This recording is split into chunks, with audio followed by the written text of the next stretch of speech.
आ जाते हैं। तो ये जो खबर है ये रावण के जो गुप्तचर थे उन्होंने जाकर के रावण से कह दिया कि सेना समुद्र के उस पार आ गई है दुश्मन की।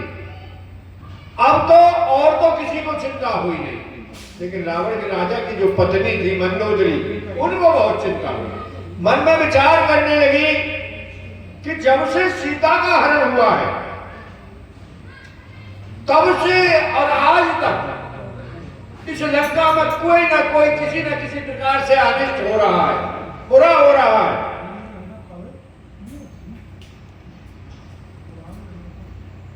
और इस प्रकार से मन में मंदोदरी विचार कर रही है। मंदोदरी विचार करते करते शाम का समय था, सुबह का समय था, प्रातः काल की बेला थी।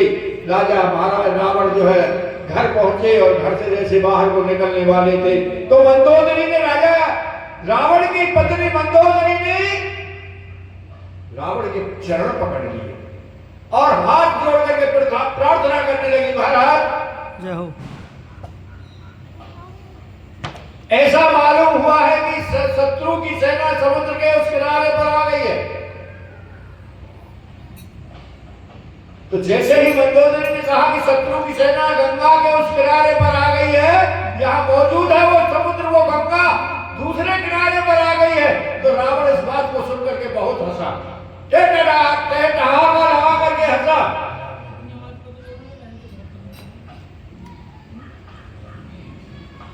और कहने लगा कि मान लो महारानी, यदि राक्षसों की राम की सेना उस पार आ गई है तो हमें क्या चिंता है, हमें कोई चिंता नहीं है। अरे हमारे राक्षस उनका भक्षण कर लेंगे।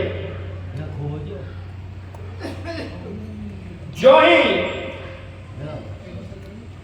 मंदोदरी ने कहा कि तुम्हारे राक्षस कैसे भक्षण करेंगे, एक बंदर तो तुम्हारे राक्षस अंदर रुकाएंगे, एक बंदर ने तो सारी लंका को जला दिया, तहस-नहस कर दिया, तुम कैसे रोक लोगे।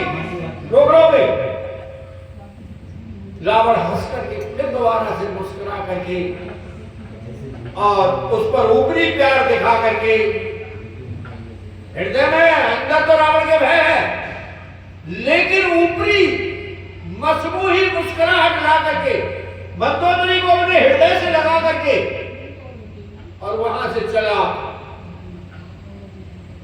और जैसे ही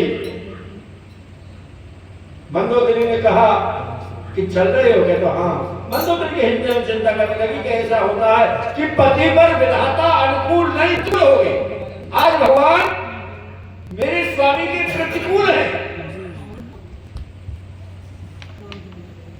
जैसे ही मंदोदरी के बुखार में दूसरा शत्रु की सेना रावण जो